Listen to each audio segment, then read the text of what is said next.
ठीक है, स्टार्ट करते हैं। Okay Pintu, thank you. Okay, तो लास्ट टाइम का टॉपिक हमारा क्या रहा था? एटमॉस्फेरिक, नहीं वो तो मैं आज कराने वाला हूँ। हाँ, ध्यान देना। आज का जो हमारा टॉपिक है वो है एटमॉस्फेरिक लेयर्स, यानी वायुमंडलीय परतें।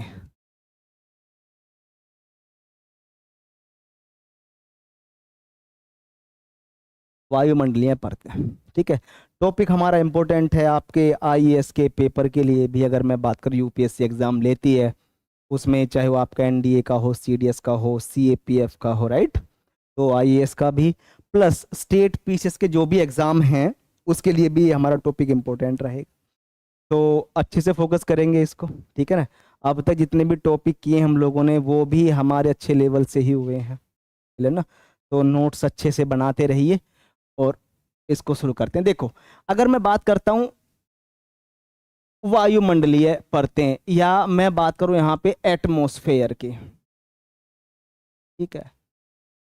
हाँ देना, एटमॉस्फेयर मतलब क्या है? ये वायुमंडल, ठीक है। वायुमंडल पार्ट किसका होता है बोलो? Part of environment, part of environment. इसका मतलब एनवायरमेंट में आप किस किस को इंक्लूड करते हैं?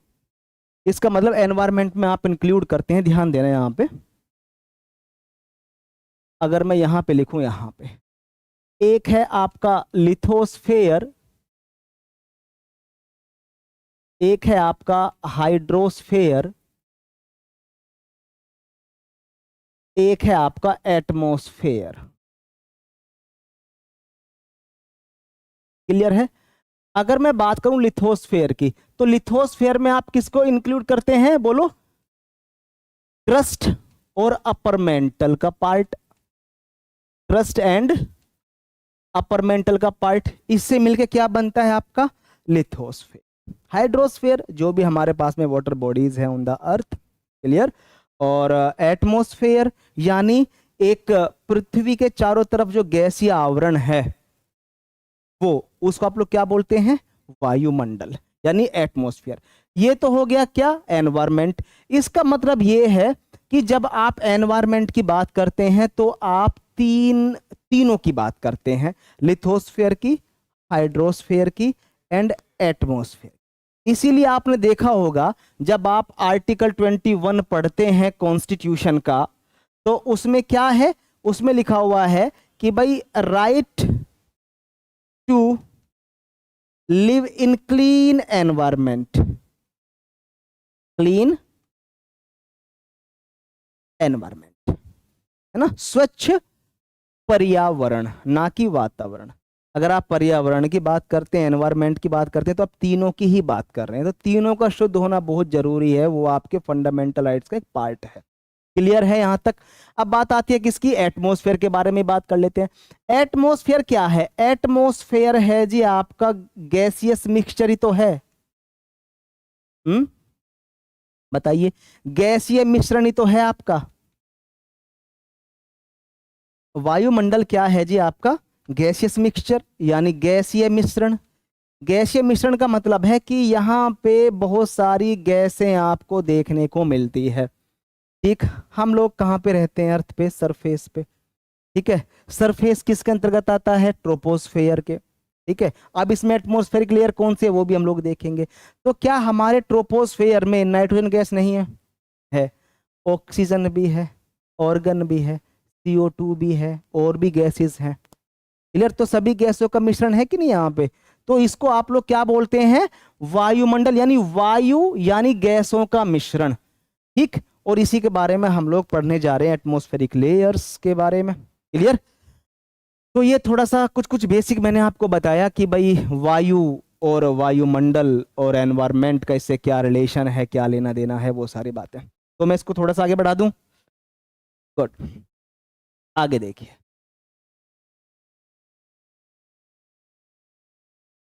एटमॉस्फेयर, वायुमंडल की बात करते हैं। इसको मैं दो पार्ट में तोड़ के अगर मैं पढ़ाऊं, यहाँ पे आप लोग देखते हैं एक होता है हमारा इसमें क्या, केमिकल कंपोजिशन,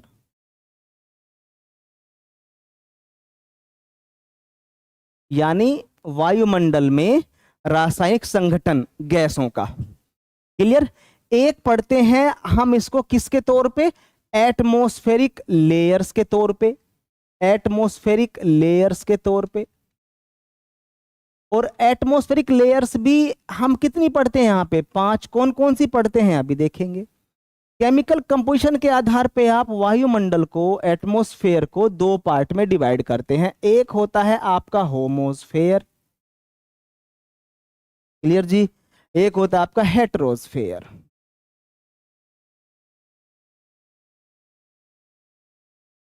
ठीक, अगर मैं इसको बोलूं, इसको बोलते हैं सममंडल।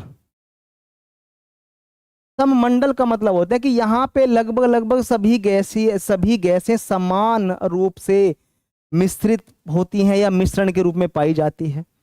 इसमें क्या है, ये है विषम मंडल, यानी यहाँ पे जो आपको गैसियस लेयर है वो एक अलग फॉर्म, मतलब एक अलग रूप में देखने को मिलती है। अलग रूप में इसका मतलब ये है कि जैसे ऑक्सीजन की लेयर मिलेगी आपको, नाइट्रोजन की लेयर मिलेगी आपको, है ना, हीलियम की लेयर मिलेगी आपको, तो उस तौर पे ये आपको देखने को मिलता है। तो अलग अलग लेयर विषम मंडल के तौर पे कहते हैं, गैसों का लगभग समान मिश्रण तो सममंडल के तौर पे कहते हैं। अब यहां पे ध्यान दें, यहां पे ध्यान दें, जैसे आप लोग देखते हैं लगभग लगभग 90 टू 200 किलोमीटर अबव, है ना। अगर मैंने बोला यहां पे ये है आपका सरफेस, यहां पे क्या है आपका सरफेस, सरफेस का मतलब धरातल। अब यहां से लगभग 90 किलोमीटर की ऊंचाई पे आपको एक गैस की लेयर मिलती है, उसका नाम क्या है, नाइट्रोजन। 90 से ऊपर यानी 90 से 200 के बीच में, 200 किलोमीटर से लेके लगभग लगभग 1100 किलोमीटर की ऊंचाई तक आपको एक गैस की लेयर मिलती है, उसका नाम क्या है, ऑक्सीजन। उसके बाद में 1100 से लेके लगभग लगभग 3500 किलोमीटर की ऊंचाई तक आपको गैस की एक लेयर मिलती है, जिसका नाम क्या है, हीलियम। हीलियम शॉर्ट फॉर्म में अच्छी लिखा मैंने, ओके।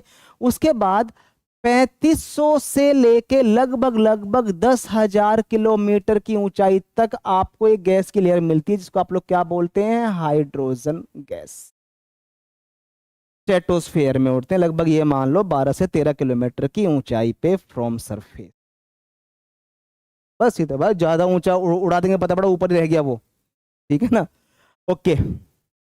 ये अब इससे ऊपर क्या है, इससे ऊपर आपका स्पेस काउंट हो जाता है। ध्यान देना, जहां तक ग्रेविटी काम करती है, ग्रेविटी रहती है, वहां तक के भाग को ही आप एटमॉस्फेयर कहते हैं। जहां पे ग्रेविटी नहीं, वहां से आगे के पार्ट को आप लोग क्या बोलते हैं, स्पेस।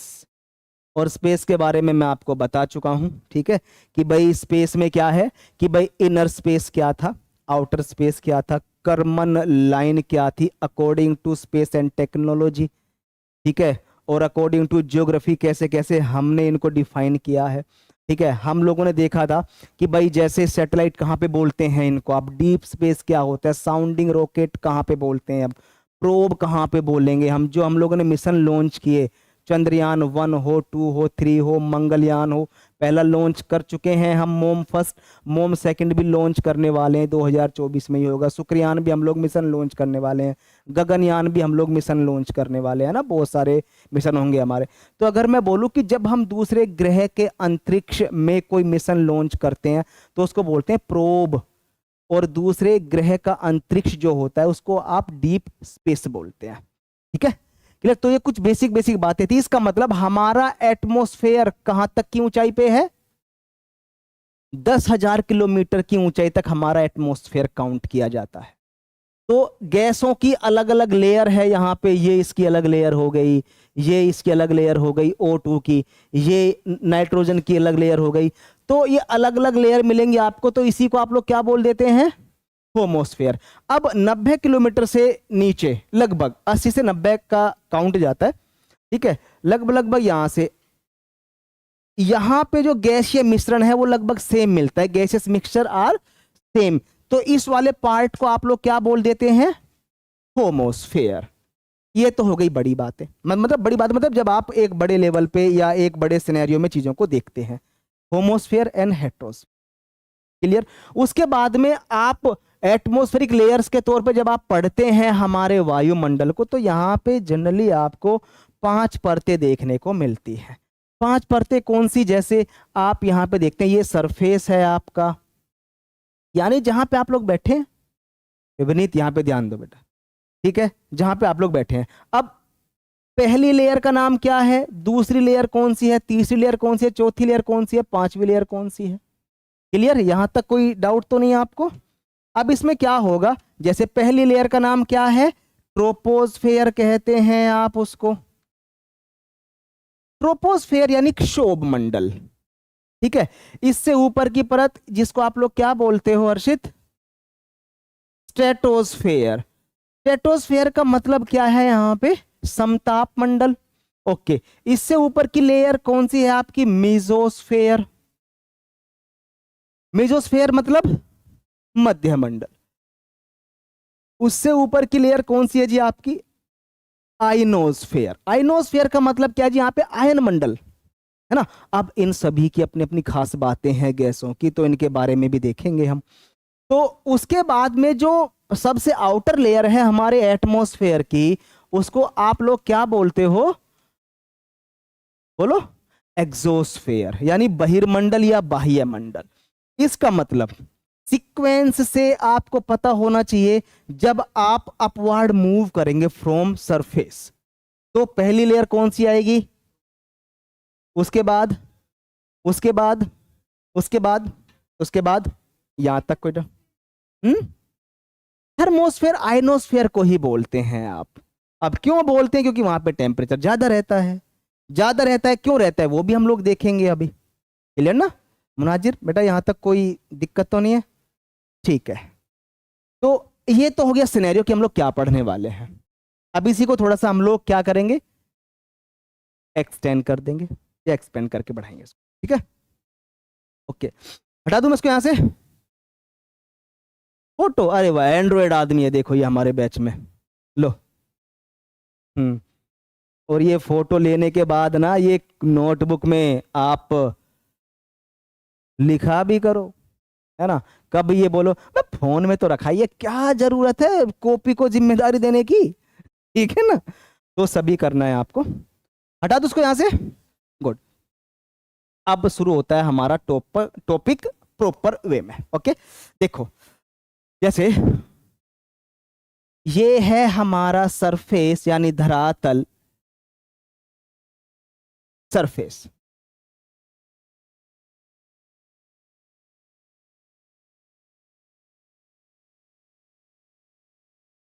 अब यहां से ऊपर एक लेयर है, ये एक लेयर है, ये एक लेयर है, ये एक लेयर है, ये एक लेयर है, ये वही जो हमने यहां पे देखी थी वो मैं आपको यहां पे लिखा रहा हूं, थोड़ी सी डिटेल से पढ़ेंगे अब इनको। जैसे इस वाली लेयर का नाम क्या था?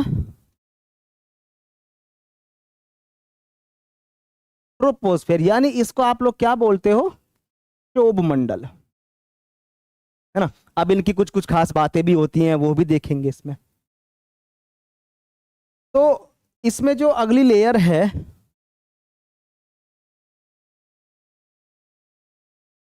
ये कौन सी है जी? स्ट्रेटोस्फेयर, यानी जिसको आप लोग क्या बोल देते हो? समताप मंडल। अगली जो लेयर है हमारे पास में कौन सी हो जाएगी?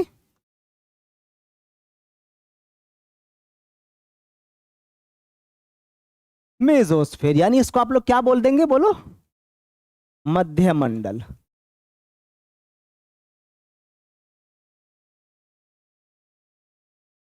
उसके बाद में ये आयनोस्फेयर। आयनोस्फेयर यानी आयन मंडल, जिसको आप लोग क्या बोल देते हो? थर्मोस्फेयर भी बोल देते हो, राइट। मैं यहीं पे लिख देता हूं, इसको आप थर्मोस्फेयर भी बोल देते हैं। और सभी एटमॉस्फेरिक लेयर्स में ये सबसे गर्म परत होती है। इस आधार पे इसका नाम क्या हो गया?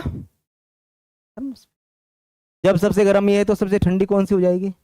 मेसोस्फेयर की। -100 डिग्री सेल्सियस टेम्परेचर। ये सारी बातें मैं आपको बताने वाला हूं जब मैं आपको इनके बारे में इंडिविजुअली बताऊंगा, ठीक है। उसके बाद में जो आउटर मोस्ट लेयर है हमारे पास, ये कौन सी है? एग्जोस्फेयर। कलर दिख रहा है आपको? ये मैंने रेड किया है, या फिर किसी और कलर से लिखूं?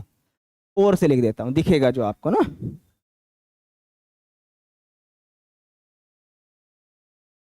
इससे शायद दिखे, दिख रहा है? एग्जोस्फेयर यानी बाह्य मंडल। बाह्य मंडल या बहिर्मंडल, जो भी आप कहें वो इसका नाम है। क्वेश्चन कैसे बनते हैं?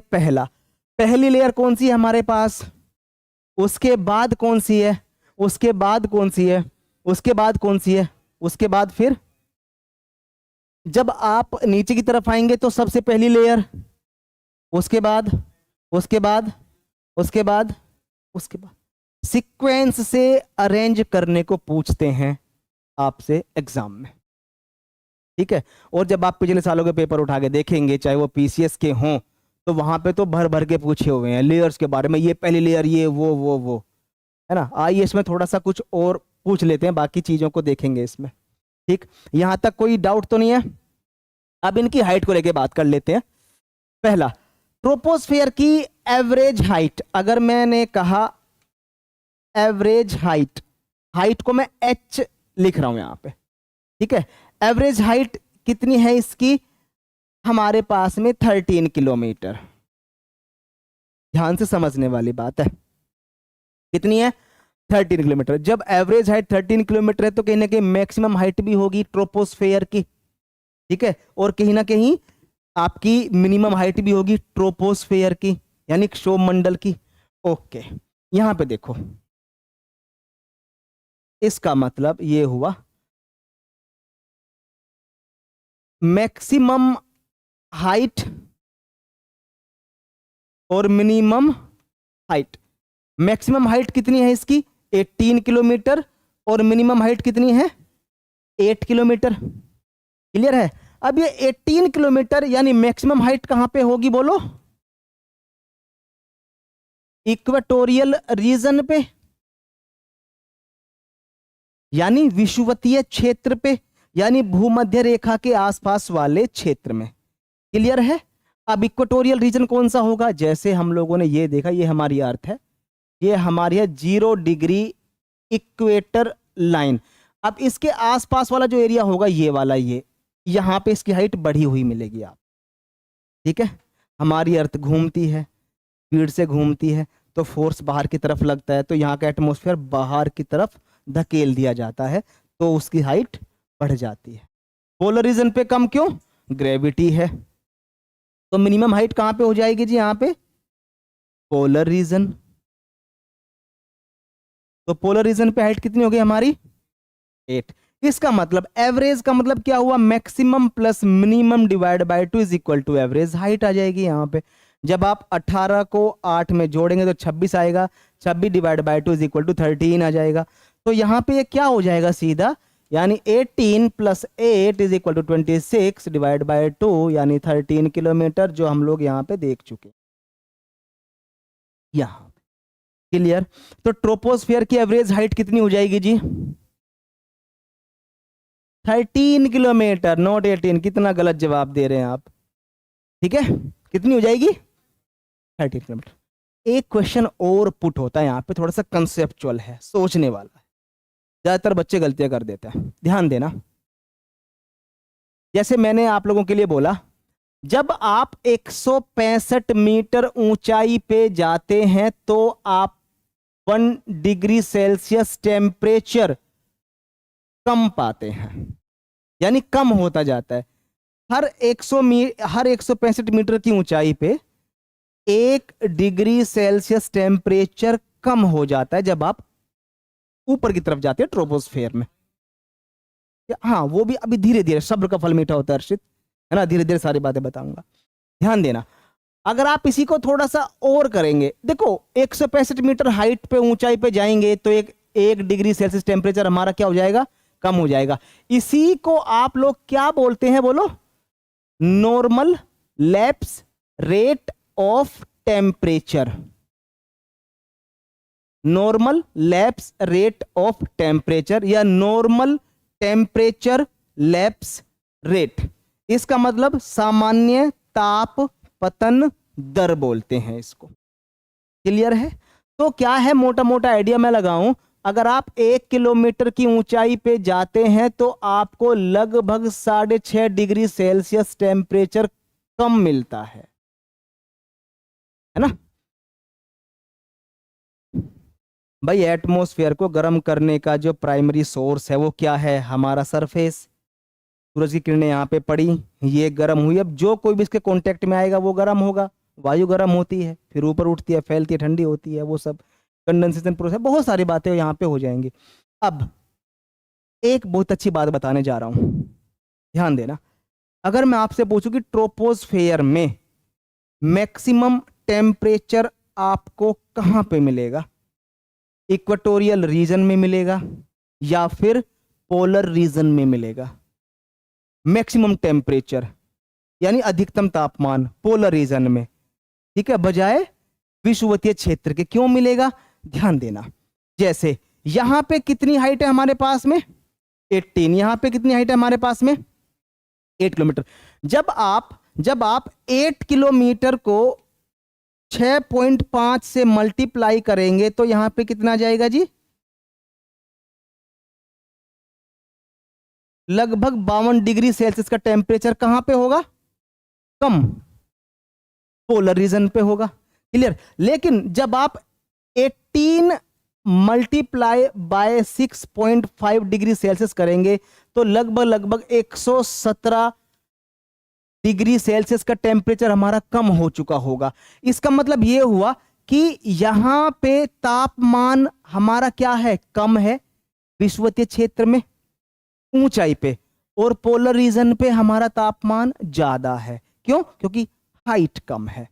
अब बच्चे क्या सोचते हैं, अरे पोलर रीजन तो ठंडा रहता है, तो वहां पे तो टेम्परेचर वैसे भी मतलब ज्यादा कम ही होगा वहां पे, तो अगर आप देखें तो, है ना। लेकिन अगर उस हिसाब से देखें तो बढ़ती हाइट के साथ में यहां पे क्या होगा, तापमान ज्यादा कम होगा, लेकिन पोलर रीजन पे तापमान उस हिसाब से कम नहीं हो पाएगा। इसके कंपैरिजन में तापमान कहां पे ज्यादा होगा आपका, पोलर रीजन पे होगा, ना कि इक्वेटोरियल रीजन। ये सोचने वाली बात है। बात समझ आई? ओके, ये इससे आगे थोड़ा सा और मैं आपको बताता हूं। इतना हो गया, ये था जी किसके बारे में, ट्रोपोस्फेयर के बारे में। अब यहां पे अगर मैं हाइट की बात करूं, यहां हाइट की बात देख लेते हैं। हाँ, हाइट की बात है। जैसे ट्रोपोस्फेयर की एवरेज हाइट हमने कितनी देखी थी अभी 13 किलोमीटर। तो स्ट्रेटोस्फेयर की एवरेज हाइट यानी यहां से लेके यहां तक, यानी यहां से लेके यहां तक का पार्ट जो भी होगा हमारा, वो सब किसका हो जाएगा, आपका स्ट्रेटोस्फेयर का। यानी इसकी हाइट यहां पे कितनी मिलेगी बोलो,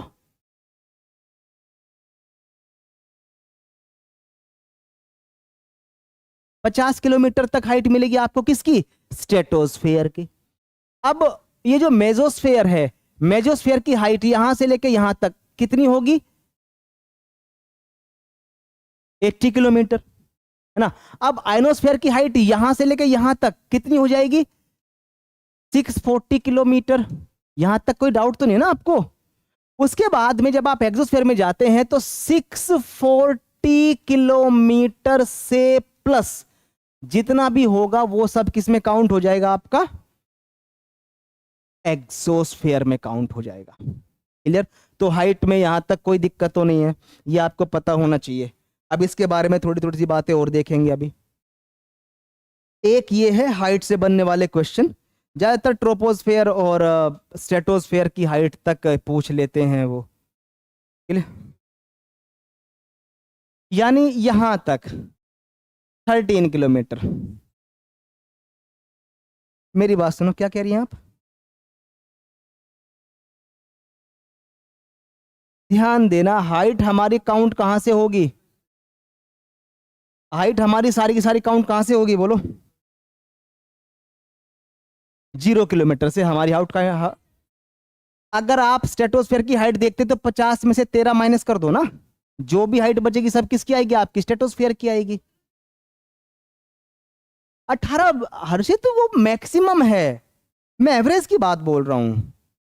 ठीक है, अब यहां भाई पोलर रीजन पे तो मैक्सिमम है, सॉरी इक्वेटोरियल रीजन पे तो मैक्सिमम है, पोलर रीजन पे तो नहीं है ना।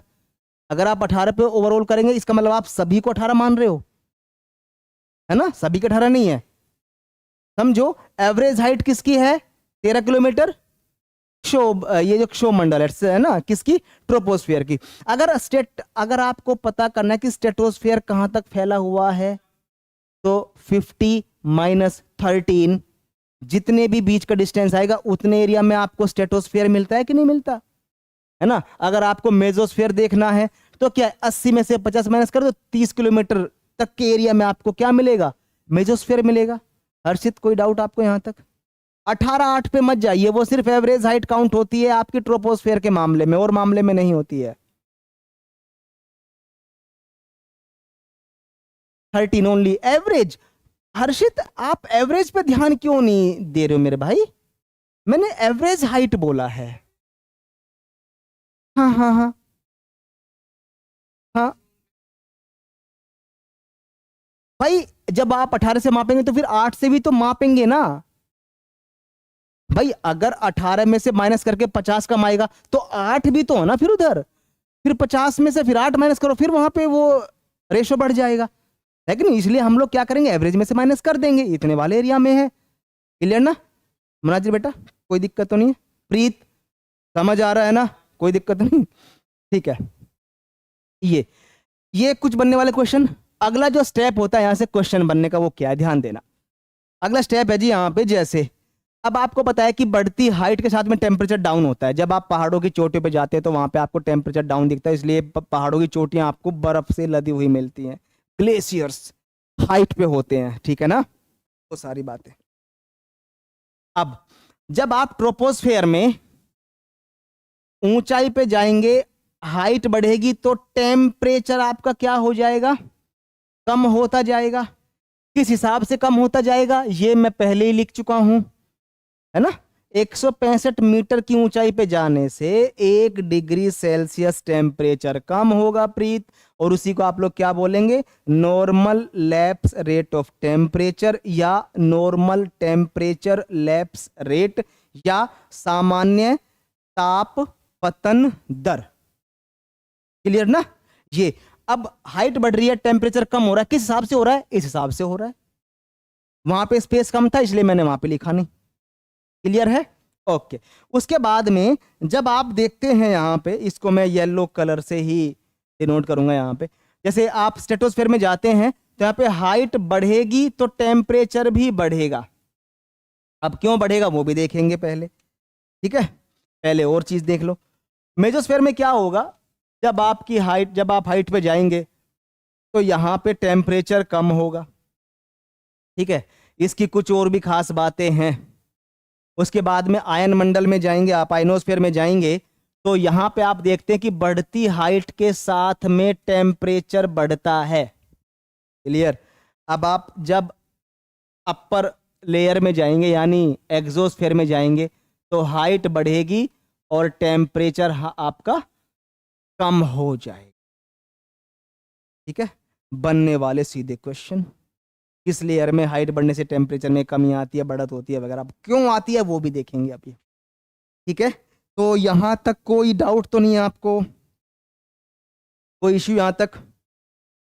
गुड। अब लेयर के बारे में लिखते जाएंगे, एक एक लेयर के बारे में, उसकी खास बातें जो होंगी वो भी देख लेंगे, टेम्परेचर क्यों घट रहा बढ़ रहा है वो भी देख लेंगे उसी के हिसाब से। ठीक है, तो आप ट्रोपोस्फियर के बारे में लिखेंगे। अगर आपके पास कॉपी में स्पेस है तो वहीं पे आप कैसे करेंगे इसको देखो। जैसे यहाँ पे ये है, मैंने इतना किया, इसको इतना दिख रहा है आपको यहाँ पे। जैसे थोड़ा सा मैं अगर यहाँ पे और मेंशन करूं, हाइट बढ़ेगी टेम्परेचर कम होगा, किस हिसाब से? 165 मीटर ऊंचाई पे जाने से 1 डिग्री सेल्सियस टेम्परेचर हमारा कम हो जाएगा। एक तो ये वाला पॉइंट। दूसरा, जो भी खास खास बातें होंगी यहाँ पे ऐसे एरो दो और यहीं पे लिख लो सारी बातें, यहीं पे, अगर आपके पास में स्पेस है। अगर कॉपी में स्पेस नहीं है तो अलग से छोटी सी हेडिंग बनाइए और वहां पे पॉइंट टू पॉइंट नोट करते जाइए आप। क्लियर? तो यहां तक कोई डाउट तो नहीं आपको?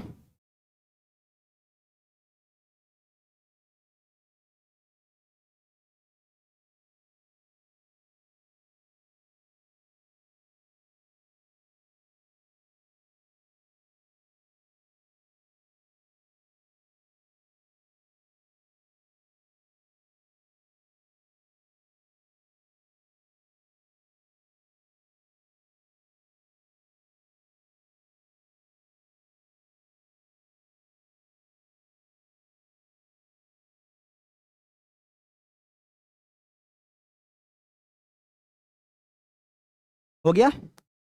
Okay good. हेडिंग डालेंगे क्या? ट्रोपोस्फियर। नोट्स काफी अच्छे बनाए हैं आपने, ऐसे ही बनाओ। अर्षित आप भी, हाँ ठीक बना रहे हो आप।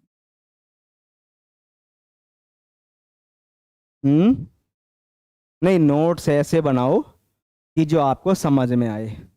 ऐसे मत बनाओ जो हर किसी को समझ में आए। हर किसी को समझ में आएंगे तो पता पड़ा चोरी हो गई तो आपकी मेहनत तो चली गई ना। हाँ बस बस बस ऐसे ही बनाओ और नोट्स बनाओ, जरूरी है। और ये मैंने आपको बताया भी कि नोट्स किस तरीके से बनाए जाते हैं। नोटबुक जो आपकी बुक होती है उसमें से नोट कर करके छोटे छोटे पॉइंट लिखना, वो नोट्स बनाने नहीं होते। ठीक है, बताया मैंने कि नोट्स कैसे बनाए हैं आप। हाँ वो पता है, मैं बार बार नहीं बोलूंगा, उसमें फिर टाइम लगेगा। क्लियर ना? तो जिस तरीके से नो मैंने बनाए उसी तरीके को फॉलो करना नोट्स बनाने के मामले में। कुछ चीज रह जाए तो फिर हमें बताना, आप नहीं रहेगी। ओके, इसमें पहला पॉइंट लिखेंगे। पहला पॉइंट लिखेंगे जी आप इसमें, all weather related phenomena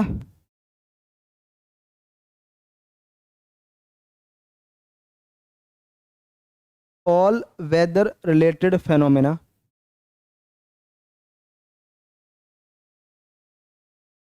occurs here, है ना?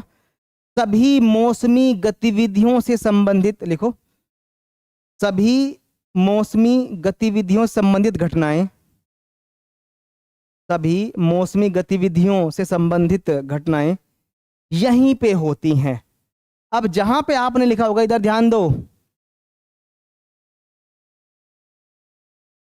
यहां पे ध्यान दो।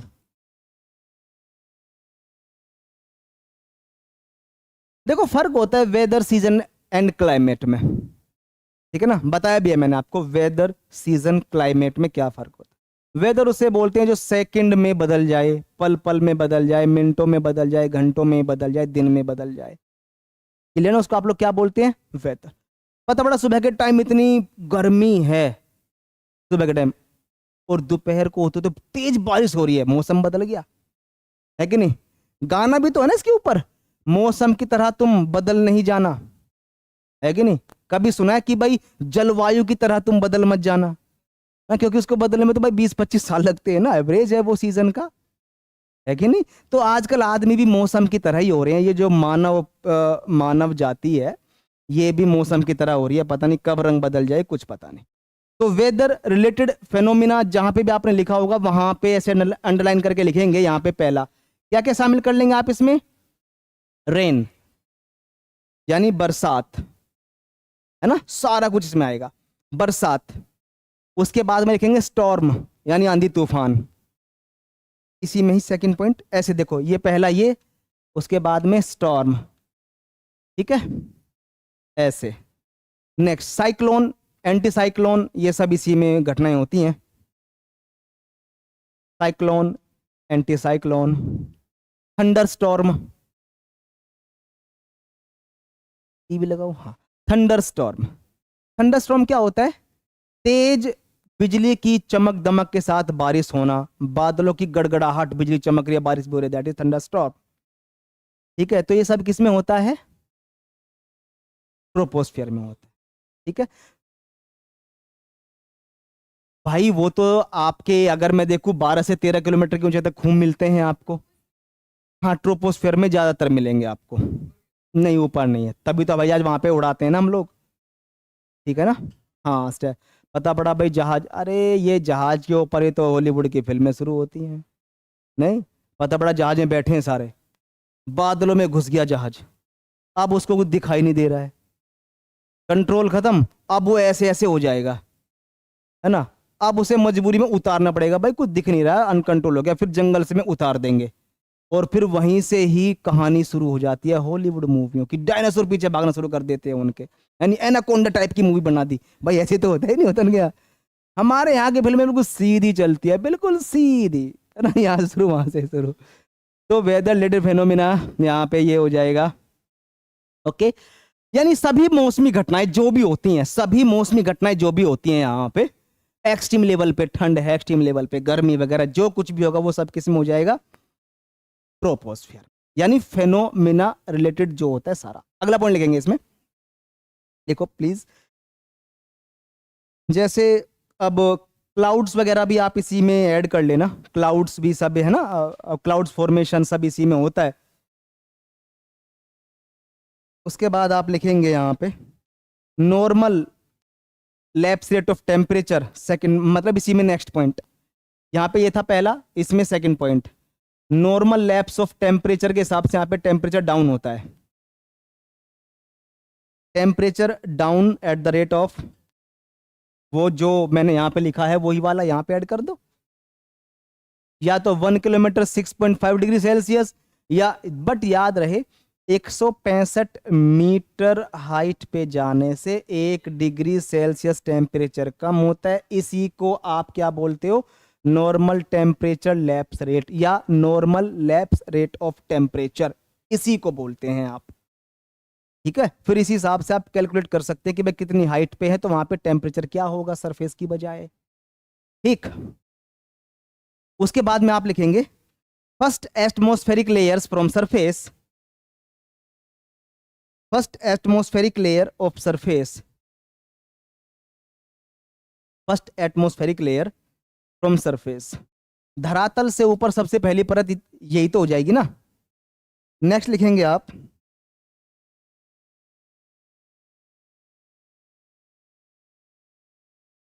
permanent gases, permanent gases like nitrogen and oxygen found here, permanent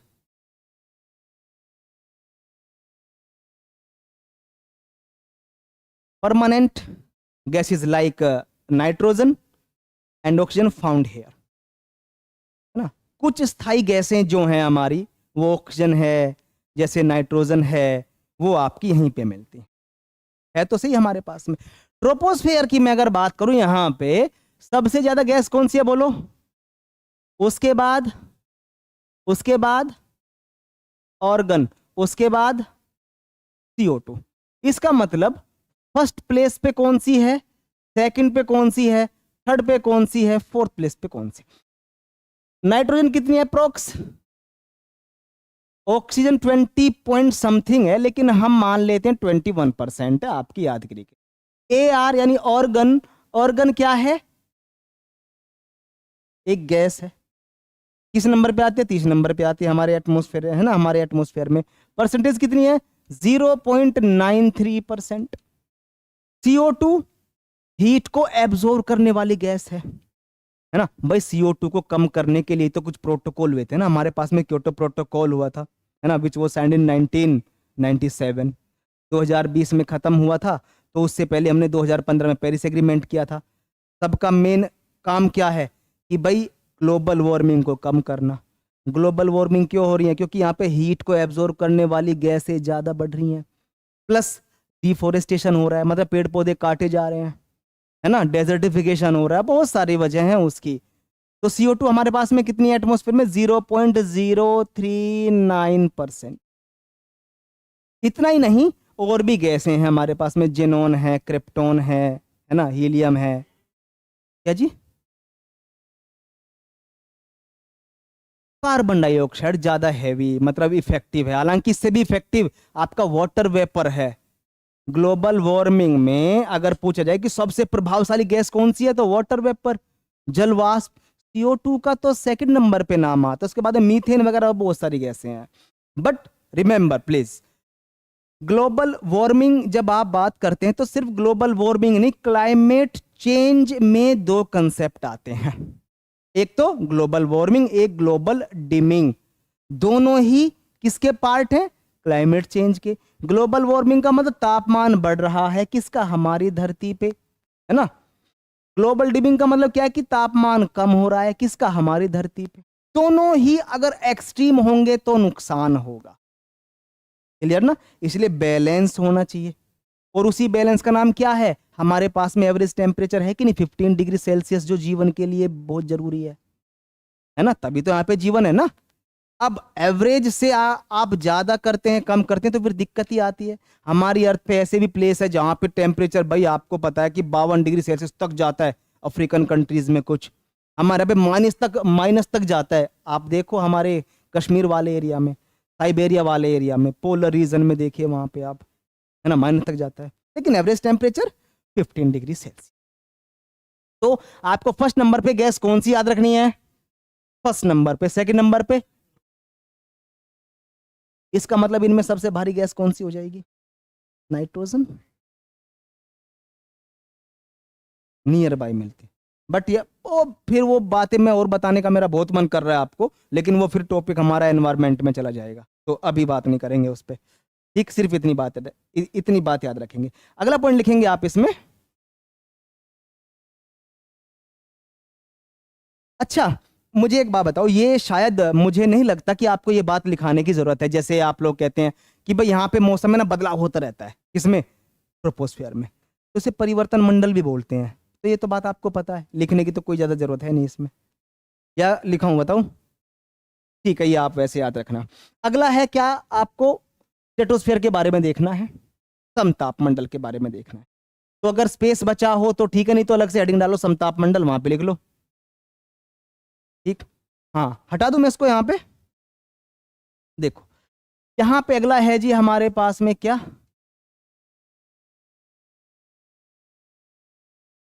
stratosphere, यानी समताप मंडल। समताप मंडल,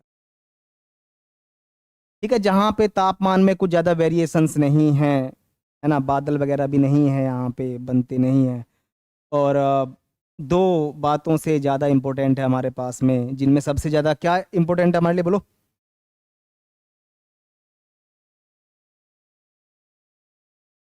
ओ माय गॉड, ये तो आपने नई बात बताई है, हैं?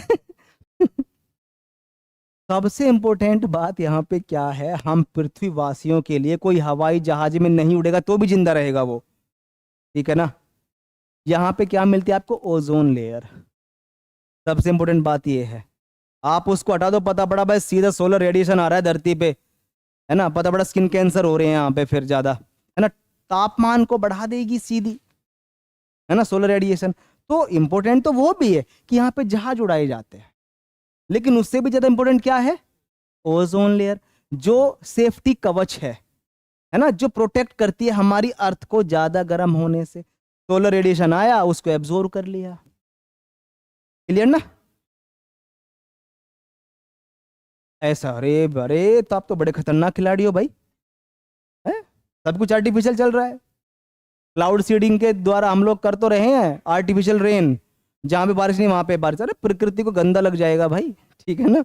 हर चीज में दिमाग नहीं लगाएंगे हम। देखो ना दुबई उबई में क्या हो रहा है, तरस तो वो बेचारे खुश हो रहेंगे, बाढ़ आ गई, अच्छी बात है, इस बहाने पानी तो आया, है कि नहीं, तो पानी खरीदते हैं, ठीक है।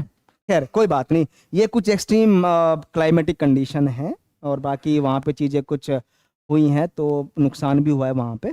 और ये सब क्या है? ये एक इंडिकेशन ही तो है क्लाइमेट चेंज का, धरती के गर्म होने का, है ना। अब सिस्टम में कुछ परिवर्तन तो हो रहा है नेचुरल में, ठीक है। मॉनसून में देखो, मॉनसून लेट आना, देरी से जाना, ठीक है ना, और भी जहाँ पे बारिश हो रही है वहाँ पे बारिशें हो रही हैं, बिना मौसम की बारिशें हो रही हैं। ये सब क्या है? कुछ गड़बड़ियां हैं जो, और इनके लिए ज्यादातर जो ना ह्यूमन बीइंग्स ही जिम्मेदार है, प्रकृति का इसमें कोई योगदान नहीं है खराब करने में। ओके, समताप पहला। एयरप्लेन फ्लाई, ये भी लिख ही लो, नहीं तो आप फिर बुरा मान जाओगे, भाई हवाई जहाज नहीं उड़वाए इसमें। हैं? लिखो, यहाँ पे जहाज उड़ते हैं,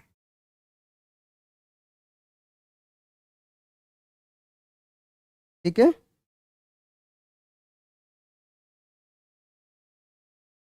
नेक्स्ट लिखेंगे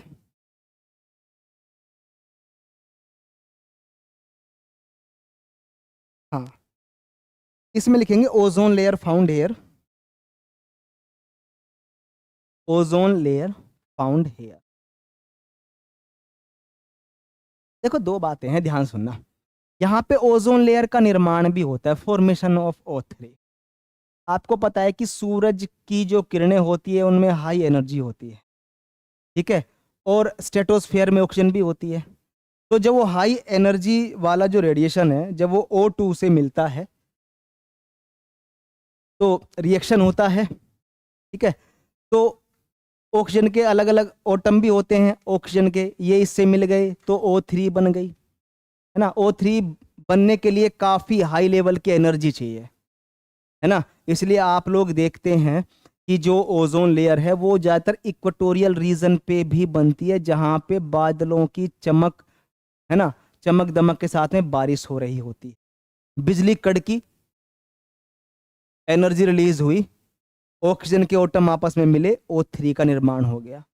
विषुवतीय क्षेत्र में इक्वेटोरियल बेल्ट में O3 का निर्माण होता है, पृथ्वी घूमती है, कोरियलिस फोर्स का जन्म होता है, हवाओं में मूवमेंट होता है, फिर वो ही O3 लेयर आपकी पोलर रीजन पे भी क्या कर देती है, पहुंचा दी जाती है।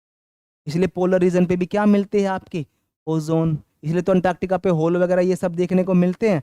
हालांकि हालांकि अब ओजोन होल भर रहे हैं धीरे धीरे। होल का मतलब ऐसे नहीं अरे पार दिख रहा है भाई, नहीं, पार दिखने का मतलब नहीं है, ओजोन लेयर की थिकनेस कितनी है, कितना पतलापन आ गया उसमें, दैट इज होल बोलते हैं उसको। क्लियर ना, ऐसे नहीं कि बस साफ दिख रहा है बिल्कुल आर पार, वो होल का मतलब नहीं होता। क्लियर है, उसकी मोटाई में कितनी कमी आई है, दैट इज ओजोन होल।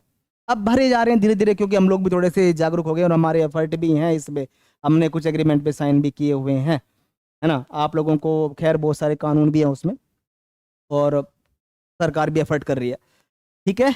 तो O3 ओजोन लेयर यहाँ पे क्या है, पाई जाती है। क्लियर। अब जहां पे भी आपने ओजोन लेयर लिखी है, यहां पे ध्यान देना, जहां पे भी आपने ओजोन लेयर लिखी है, O3 लिखी है, वहां पे क्या लिखेंगे, पहला पॉइंट इसी के नीचे बिल्कुल, O3 से बनने वाले जितने भी क्वेश्चन हैं ज्यादातर इसी के आसपास रहते हैं। तो O3 से रिलेटेड जितने भी इंपॉर्टेंट पार्ट है वो भी हम लोग यहां पे देख लेंगे। क्लियर। पहला, जैसे O3 क्या है जी, ये एक वेनमस गैस है। वेनमस गैस मतलब जहरीली गैस है। क्या है, जहरीली गैस। दूसरा काम क्या है इसका, सोलर रेडिएशन को क्या करती है, एब्जॉर्ब करती है। अब जब सोलर रेडिएशन को एब्जॉर्ब करती है तो जाहिर सी बात है गर्म तो होगी ही, इसीलिए स्ट्रेटोस्फेयर में बढ़ती हाइट के साथ में टेम्परेचर बढ़ता है, क्योंकि इसने पहले ही सोलर एनर्जी को यहाँ पे एब्जॉर्ब करके ये पहले ही गर्म है। क्लियर ना, यहां तक कोई डाउट आपको, ओके। नहीं बढ़ता है, मैंने लिखाया नहीं आपको विनीत, हाँ आपने क्या लिखा, स्ट्रेटोस्फेयर में बढ़ती हाइट के साथ में टेम्परेचर बढ़ेगा, देखो आप चेक करो, है ना। ये विनीत ने कितना गंदा लिखा है इसमें, बताओ, ठीक है। अच्छा, O3 की मोटाई को हम किस में मापते हैं बोलो,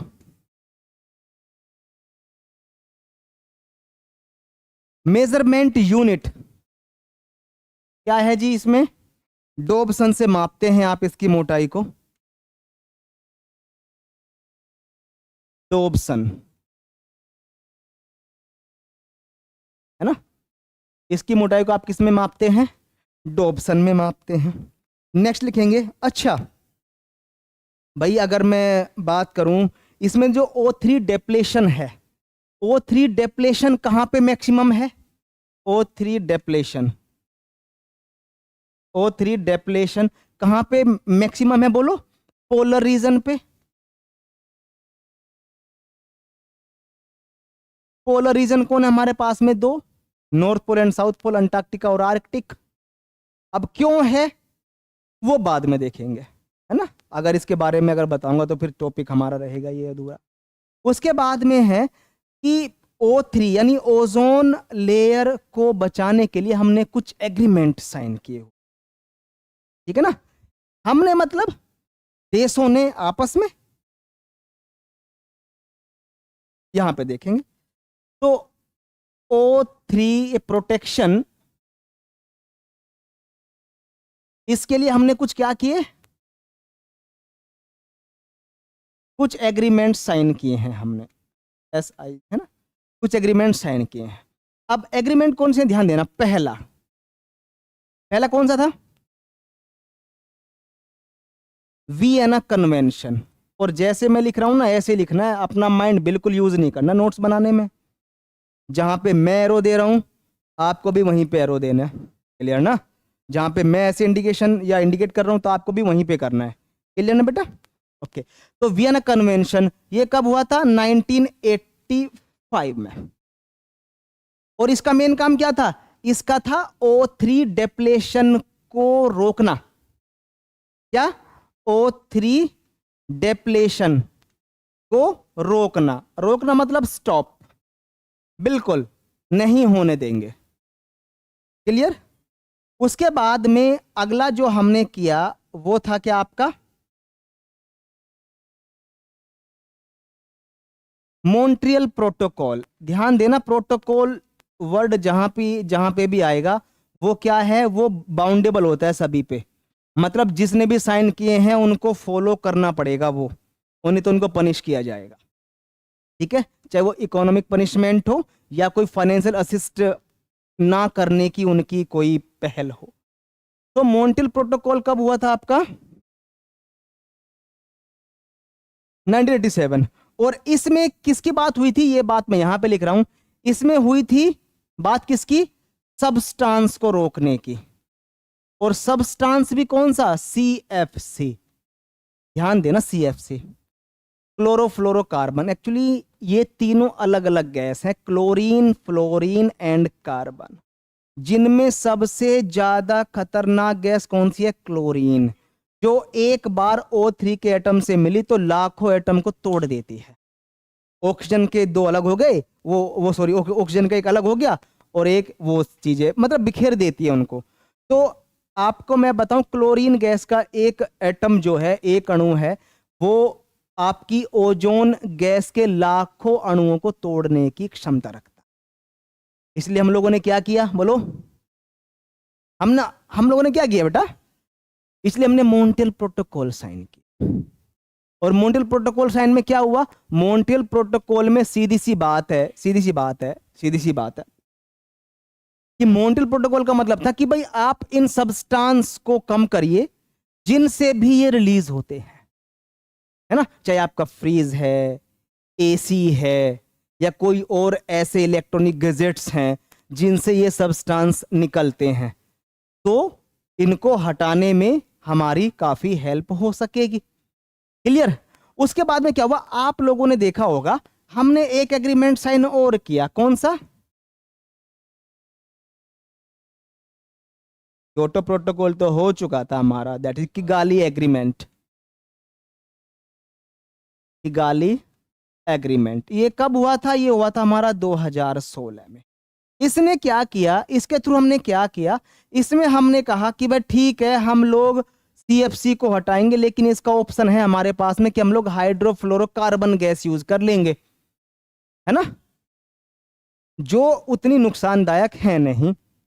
लेकिन हम लोगों ने क्या किया, पहले पेरिस एग्रीमेंट पे साइन किया हुआ है ना 2015 में, तो हम लोगों ने क्या किया कि भाई ठीक है हम मानते हैं कि आपकी HFC हाइड्रोफ्लोरोकार्बन गैस आपकी खतरनाक नहीं है या हार्मफुल नहीं है इसके लिए, ओजोन के लिए, लेकिन ये ग्रीन हाउस गैस है तो इसको हटाना पड़ेगा। तो हम एक ऑप्शन में लेके आए, कौन सी गैस, HCFC हाइड्रोक्लोरोफ्लोरोकार्बन। अब हम इसको यूज कर रहे हैं, हाइड्रोफ्लोरोकार्बन, ये हाइड्रोक्लोरोफ्लोरोकार्बन, ठीक है। अब क्या किया हम लोगों ने, अब जब हमने ये गैस यूज करनी शुरू की, बाद में फिर इसके भी सिम्टम्स हमारे सामने आए, कहा भाई ये भी गैस क्या है, ये हार्मफुल तो नहीं है, किसके लिए, O3 के लिए, ओजोन के लिए, लेकिन ग्रीन हाउस गैस तो है। अब हाइड्रोक्लोरोफ्लोरोकार्बन का हमारे पास में कोई ऑप्शन नहीं है अभी, लेटेस्ट बता रहा हूं, कोई ऑप्शन नहीं है अभी। जब इसका ऑप्शन आ जाएगा फिर हम इसको भी हटा देंगे, जैसे हमने HFC को हटा दिया था। यहां तक कोई डाउट तो नहीं है प्रीत बेटा, कोई इशू? ओके, नहीं ये एग्रीमेंट हुआ था, एग्रीमेंट हुआ था, और एग्रीमेंट होती ही एकदम हट नहीं जाती कोई चीज, टाइम लगता है उसमें। तो यहां तक कोई डाउट आपको, कोई इश्यू? जितना मैंने बताया है उतना, हालांकि टॉपिक अभी पूरा नहीं हो पाएगा क्योंकि अभी बच्चे बाहर वेट कर रहे हैं, तो बैच दूसरा भी शुरू होना है। तो यहां से आगे स्ट्रेटोस्फेयर में जो इंपॉर्टेंट बातें थी वो, प्लस O3 यानी ओजोन गैस जो हमारे पास में है, उससे रिलेटेड जितनी भी सारी बातें थी वो हम लोगों ने यहीं पे देख ली है। तो मुझे उम्मीद है कि शायद कोई क्वेश्चन ना रहे यहां से, ठीक। और बाकी यहां से आगे मैं नेक्स्ट जो क्लास होगी हमारी, मैं उसमें पढ़ाऊंगा। Okay guys, thank you.